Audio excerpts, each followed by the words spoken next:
brutality, particularly OPD, but you know, they're all the same no matter what city you're in, particularly OPD, they're all the same. Police brutality, particularly OPD. I was beaten with billy clubs the other day. There was 18 police forces involved. They're closing 5 elementary schools here in Oakland. I was beaten with billy clubs. How many millions of dollars did they spend to beat their children the other day when they could be educating them? Back after the Civil War, when brothers and sisters first got out of slavery, they came out here to the Bay Area, to Oakland, to the shipyards and the slaughterhouses and the canneries and the salmon canneries, and the white bourgeois looked down and said, well, we need the right type of police to contain these type of people, because we don't know how to deal with these people. They're fresh off the plantation. So they went and got the overseers and the slave catchers to be the police officers. And this same tyrannical white supremacist mentality has been handed down through police generations, and now you see, to suppress and oppress all people that fight or even dispute what they think should be the status quo. The corporations should not get a $16 trillion bailout. The police should not fire rubber bullets and C4 gas into innocent crowds that are nonviolent. Police should not kill unarmed people. The system is really truly a beast, and we're beginning to realize the true nature of it. And what is at the very essence, what's beating, the heart that's beating inside of this beast is white supremacy. It's racism. That's what keeps American capitalism going. I want to say a prayer for the Native Americans of this land who are suffering. They are the invisible people in their own land. The land that we stand on belongs to Native Americans. The land that was built, the country that was built by African slaves. Here is a short list of those who have been killed in the Bay Area by police action. Oscar Grant, Raheem Brown, Derek Jones, Jerry Amaro, Kenneth Hardy, Idris Stelly, James Rivera. There's another name that should be on the list. A young African-American male who was murdered by police on September the 25th, 2011. I cannot speak his name as the police did not release it. However, witnesses stated that they saw the OPD shoot him when his hands were in the air. I'm adding my grandson, Kerry Baxter Jr., who was killed in East Oakland on January 19, 2011. I have no faith in the police. And instead of saying Occupy Oakland or Occupy anywhere, it already belongs to us. It's already ours. They are the ones occupying. 2 police officers illegally sexually assaulted my brother Antoine while arresting him.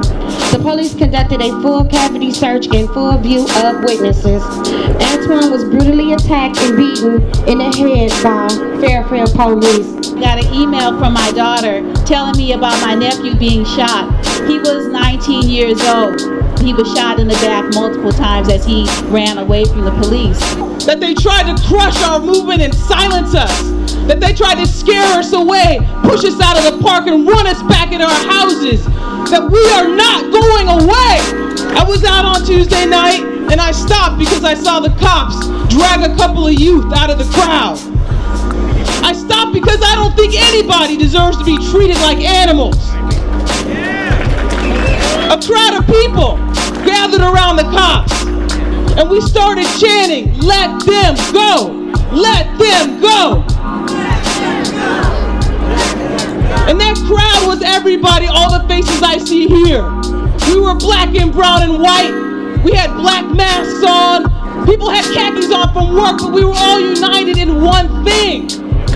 Our belief that we are human beings. And I don't care how many shotguns you bring out. I don't care how many helicopters you got. I don't care how many badges and laws that you're gonna use to divide the people. That we are never gonna let you treat us like that. You ain't got no right to pull anybody out of these crowds and try to arrest us and drag us away from this righteous struggle. So I'm actually coming here to speak as a business owner. Why am I not there anymore? My business was great. It was flourishing. Why am I not there anymore? Because the cops shake down nightclubs here in Oakland, specifically nightclubs owned by black and brown people. And people don't want to fucking talk about it. And reporters don't want to talk about it because they're scared for their life. And one reporter took that story. His name's Chauncey Bailey. He took that story, he got murdered. And he was writing that story at the time he got murdered. They raided all the nightclubs. They came in hella deep, in full riot gear like you see them when they were out here, and they shook us down for money. And then what they said they were doing was a code compliance check. That's not how you do code compliance checks. OPD has nothing to do with code compliance checks. The health department does. I started out life feeling like I was in that upper percent. We're talking 99, well, I was in the upper 94 something. The police were my friends because they were supporting my way of life. Did I understand their brutality? No. Did I understand the brutality of the ruling class? No. Now I do. I have biracial children. All are now doing reasonably well, except that one son behind the bars. Because you can fit into that middle class if you dress right, if you look right, if you talk right. But if you are black or brown and you are walking around, you are always at risk to the police. That's what my biracial children have convinced me of. I have white privilege. I know that. Now I want to use it. I want to use it to change the system. I have ended up with fuck the police. Fuck the police. Fuck the police. I'm pissed off. I don't know about you, but I'm tired of these road police officers putting their hands on us. This is a community that should be so proud of itself. We stood up for Pelican Bay. We fought that. We won the hunger strike. We fought the gang injunction. We won that. And now we took over Occupy Oakland. We won that. This community has risen to everything that the Black Panthers have fought for in Oakland, California. And we continue the tradition. Thank you so much. In this nation, there are 7.1 million people under the jurisdiction of the criminal justice system. 71% are there for non-violent crimes. 3.5 million are in the racist prison system, where they are selected in the increasingly privatized for-profit institutions to work for an average of 50 cents an hour. And in Georgia, where they murdered Troy Davis, and in Texas, they work for free for multi-billion-dollar corporations. The prison industrial complex is a racist institution that has to be abolished.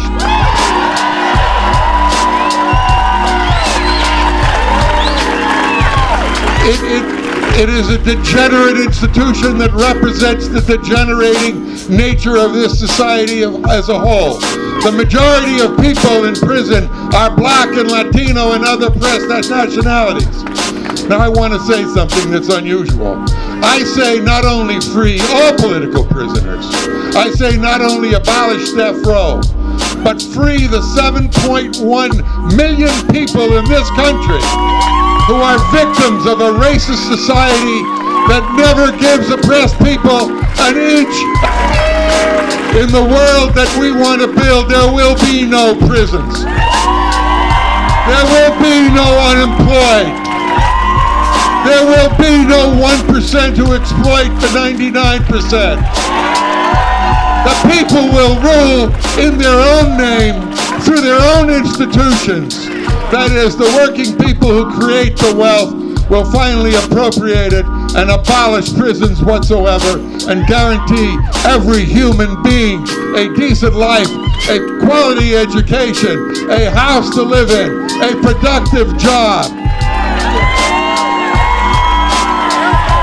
Now let me tell you something else.